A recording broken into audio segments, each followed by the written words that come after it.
네, 안녕하십니까, 지니토입니다. 오늘은 오랜만에 정보 콘텐츠로 돌아왔는데요. 여기 나트랑은 일주일만 있기로 하다가 빗젯이 졸지에 결항되는 바람에 2주 정도 더 있었던 것 같은데, 있어 보니까 여기 나트랑이 꽤 괜찮은 도시인 것 같아요. 그러니까 치앙마이나 발리 대비 안 알려져서 그렇지 굉장히 좀 약간 메리트가 있는 도시라고 생각을 했고, 그래가지고 제가 이거를 좀 준비를 해봤는데, 아무래도 장기 여행 중이라서 국내에 시판되는 가이드북이나 뭐 그런 것들이 여기를 어떻게 소개하는지는 모르겠어요. 근데 아무래도 제가 현재 와가지고 돌아가는 상황을 보니까 대체로 한국인 관광객분들은 한쪽에만 쏠려있는 좀 약간 그런 느낌이더라고요. 그래가지고 제가 이번에 개인 여행자분을 좀 약간 타겟으로 해가지고 숙소 중심으로 그 지역이 어디가 좋은지, 대략적으로나마 여기 나트랑 분위기가 어떤지 좀 알려드리고 싶어가지고 이번 영상을 만들게 됐어요.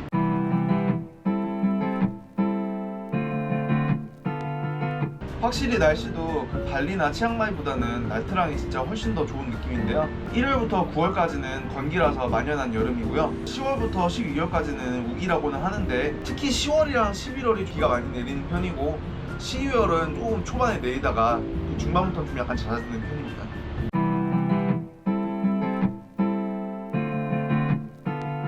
나트랑의 장점이라고 하면은 정말 수도 없이 많은데요.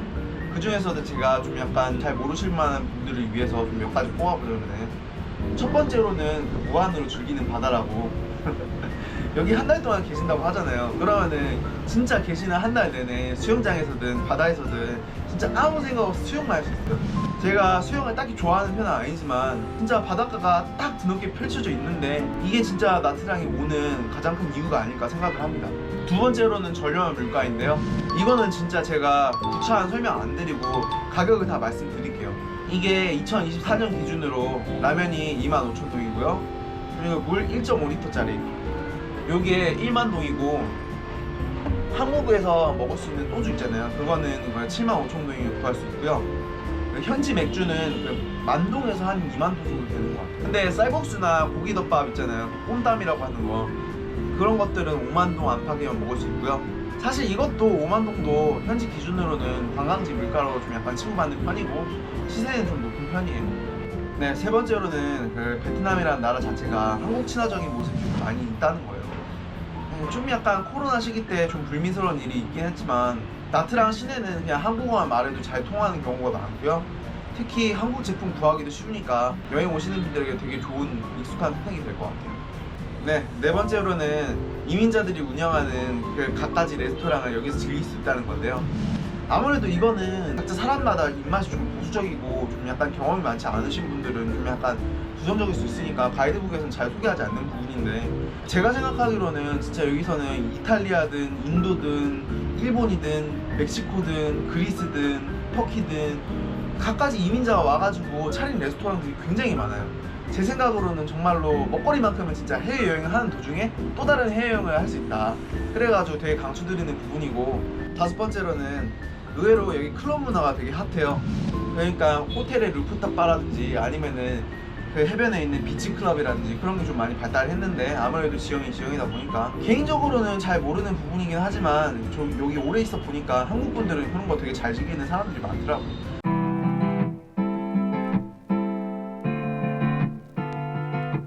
나트랑도 되게 지역이 여러 가지 있는데, 그 가이드북을 보면 2가지만 소개를 하고 북부라든지 깜란이라든지 그런 데는 잘 소개를 안 하더라고요. 그래가지고 좀 준비를 해봤는데, 첫 번째로 소개하고 싶은 지역은 중부. 그러니까 대부분 그 단기 여행자나 아니면은 패키지 여행 오시는 분들이 다 오시는 분들인데, 짤막하게 장단점으로 비교하면서 좀 소개를 해볼게요. 장점으로는 아무래도 해변 근처 광장에서는 이벤트가 많이 벌어져가지고 여러 가지 즐기기 좋고요. 아무래도 정보가 가장 많고 쉽게 찾을 수 있는 지역이다 보니까 여행자들이 많이 몰리고요. 그만큼 여러 사람들이랑 교류할 수 있고, 인프라도 새 지역 중에서도 가장 훌륭하다고 할 수 있을 것 같아요. 그리고 이거는 제가 개인적으로 여기를 좋아하는 이유인데, 숨어있는 좋은 가게들이 제법 많다는 거예요.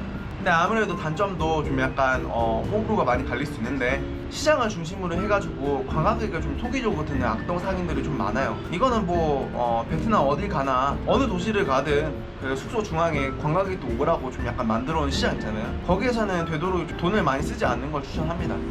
잘못하면은 기껏 좋자고 재밌자고 돈 썼는데 기분 나쁜 경험만 하실 수도 있어요, 진짜로.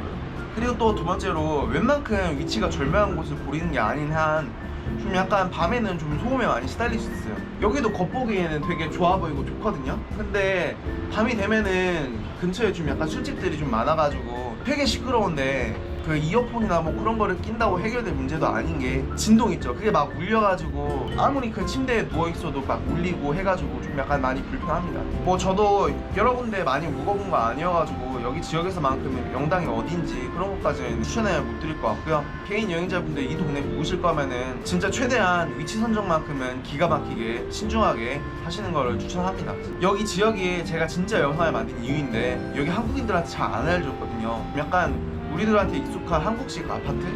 그거랑 좀 약간 외관이 비슷해요. 보기에는 솔직히 좀 그럴 것 같긴 한데 막상 들어가서 살잖아요. 정말 괜찮고 그것도 그렇고 제가 아무래도 배낭여행을 쭉 하고 있다 보니까 제한된 예산으로 여행을 하고 있어서 여기도 솔직히 제한된 예산으로 좀 약간 예약을 했던 건데 보통 에어비앤비 같은 데 묵으면은 불만이 생길 수밖에 없단 말이에요. 근데 여기는 진짜 돈은 돈대로 아끼고 생활은 생활대로 누릴 수 있는 좋은 지역이었다. 네, 그렇게 말씀을 드리고 싶고요. 그러니까 여기가 어느 정도로 가성비가 좋냐면은 서울 웬만한 원룸 그 정도 좀 금액 있죠. 그걸로 여기 들어가서 한 달 산다고 하면은 그러니까 2룸? 3룸? 그 정도 금액으로 아파트 한 달을 머물 수 있는 그런 수준이에요. 근데 거기에다가 비용을 조금만 더 들이면은 오션뷰도 가능하거든요. 근데 그게 오션뷰만 가능한 게 아니라 실제로 그 바로 앞에 나가시면 바다예요. 그래가지고 아 진짜 물 좋아하시는 분들, 수영 좋아하시는 분들, 나는 한 달 내내 수영만 하고 살 수 있다 하시는 분들 여기 진짜 꼭 오세요. 심지어 바로 앞에 페스티벌 마켓이라고 단순 편의점이 아니라 이마트 수준에서 전자제품 매장만 뺀 그런 수준의 대형 마트를 좀 약간 만끽하실 수도 있어요. 근데 단점도 아예 없는 건 아닌 게 좀 약간 먹거리가 풍부하진 않은 편이에요. 그래가지고 좀 취사가 가능하신 분들이 오시면 좋고 또 레지던스인 만큼 여러 사람들이 머물잖아요. 그만큼 좀 짜잘한 생활적인 문제가 발생할 수 있다. 그리고 또 저는 여기를 워케이션을 묵었는데 아무래도 인터넷 속도가 좀 많이 느리더라고요. 네, 5번째로는 남부 지역인데요.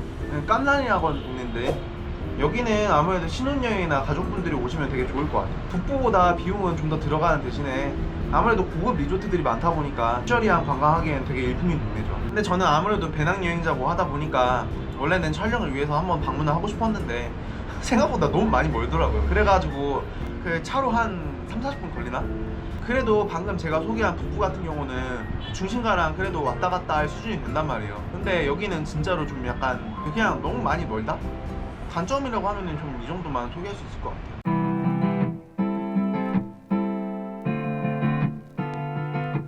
들어가기 전에 이게 솔직히 반작용으로 좀 불편한 진실이 될 수도 있어요. 근데 진짜 오셔서 정말 기분 안 상하실 수 있고 그러니까 안 좋은 사건에 엮일 확률이 좀 더 낮아질 수 있는 그런 중요한 팁들을 좀 소개를 해보려고 합니다. 일단 첫 번째 그 나트랑 야시장 있죠?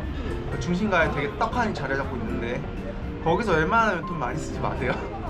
모든 동남아 나라들을 다 가봤는데 예상을 못한 건 아니에요. 근데 베트남 상인들이 진짜 좀 많이 억세요. 그리고 시장 물가도 우리가 좀 약간 부유하고 잘 사니까 괜찮게 보이는 거지. 그러니까 아무리 흥정을 해서 그 깎아봤자 그 상인들은 그 일을 하루 종일 그 365일 10년 이상 해오는 거잖아요.